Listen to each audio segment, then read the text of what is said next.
Now, Democratic Congressman Tom Suozzi, who sits on the House Ways and Means Committee, which, of course, is the committee which subpoenaed the president's tax return. So I appreciate your time, Congressman. So here we are, defiance. They say take a hike. They're not going to comply with your subpoena. Now you're going to sue them in court. Does this go all the way to the Supreme Court, Congressman? I think ultimately the courts are going to have to decide this, and I can't imagine that whichever party is not successful at the lower courts will not pursue it as far as they can, which could ultimately end up at the Supreme Court. Okay, so obviously you got to get there before you know what happens next, but you've got the context here, other subpoenas being defied, plenty of them, and the Judiciary Chairman, Jerry Nadler, says we're in a constitutional crisis. Are we there now, or do you wait until the Supreme Court, whatever court tells them to do it and they defy? Is that then a constitutional crisis? But when people use the expression constitutional crisis, they're talking about this breach between the executive and the legislative branch. And we have that right now. There's a confrontation taking place. I don't think it's at a crisis yet, but I think that we're having this very serious question. We have to remember that the chairman of the Ways and Means Committee, Richie Neal, has made it very clear from day one. The reason he wants to see the president's tax returns is he wants to determine if, in fact, the IRS is following its own procedures. Most people don't talk about this. Since the 1970s, the IRS manual has said that every president and every vice president should be audited by the IRS. This was to take away discretion from IRS employees, so somebody wouldn't say, oh, he says he is under audit, and that's why, in fact, he won't show us the taxes.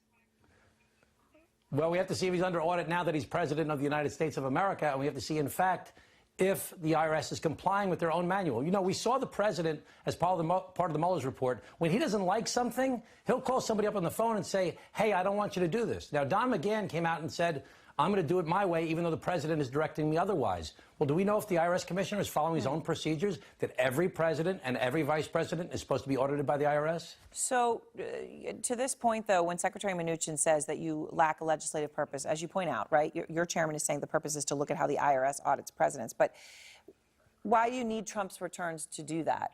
I mean, right, couldn't the IRS just confirm, yes, he's under audit, as indeed all presidents are? Why do you need the return? How would that tell you? Because we need to see exactly what the IRS is doing. How extensive are they doing? What's the process they're following? The chairman wants to determine whether or not we need to pass legislation. This issue wouldn't even have come up were it not for the fact that this president, for the first time since the 1970s, is the first president that has not disclosed his income taxes to the public. People have been scouring around looking at this for a while, and then we came upon this provision in the statute that requires that the IRS to comply with any request from the chairman of Ways and Means or other tax writing committees to give the tax returns of anybody they request. It doesn't require a legitimate legislative purpose, even though there is one here. This is about policy, not about politics. But this wouldn't even have come up were it not for the fact that the president broke with tradition since the 1970s. Right. So I understand you're giving a legislative purpose. You're saying you don't actually even need to provide, but you say you're doing so nonetheless. But let me ask you about the timing here, because as you say, both sides are going to fight this all the way to the top, right? Whoever wins is going to be happy. Whoever loses is going to appeal, and then you get to the Supreme Court eventually. This is going to take a lot longer than Trump may even be in office. Has he already run this by putting this into the judiciary branch and running out the clock? I think what you just said and what your reporter said earlier, that the administration's goal is to try and run out the clock in time for the election, is exactly what their strategy is. I think that there'll be arguments made, I don't know this for a fact, but I think there'll be arguments made by the chairman's team that this should be done on an expedited basis, because the statute is crystal clear, it's unambiguous, that the IRS is required, the Treasury Secretary is required to provide these tax returns when the chairman requests them. It's unambiguous. There's no question whatsoever. There's not much room for debate here. So you think you could get them through, this could go through the courts actually quickly? I mean, could this be resolved this year, or is that way too ambitious?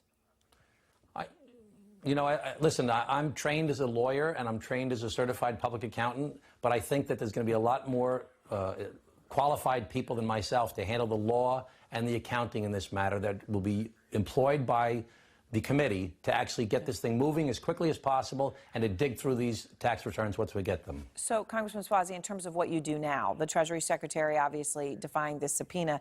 The Attorney General Bill Barr has also defied a subpoena, and Chairman Nadler is threatening to hold him in contempt, which, depending how you define it, which contempt it is, could mean jail, could mean fines. Do you think Secretary Mnuchin should be held in contempt? I think that it's premature for that right now. The chairman has said that that's premature. There are other people in the committee that say they'd like to see that happen right away. The challenge for the president and his administration, as well as the challenge for Congress, is people are sick and tired of the politics and the game playing. People don't want that to happen anymore. They want us to really focus on solving problems. So we have to find a balance on a knife's edge. How do we do our jobs that we're required to do as oversight, as a separate branch of government, to monitor what the executive branch is doing, while at the same time do our job to actually get things done? We have to do a little bit of both. If we go too far one way, investigate, and it becomes partisan, then that's bad for the Congress. If the president keeps on denying and delaying and obfuscating and fighting, that'll make him look too political. We've all got to focus at the same time, walk and chew gum at the same time, to focus on getting things done, focus on the important issues that we face in the country. So it's a balance all the way along. All right. Well, Congressman Suozzi, I appreciate your time. Thank you. Hey, Erin, thanks for having me on. Good luck with your show tonight. All right. And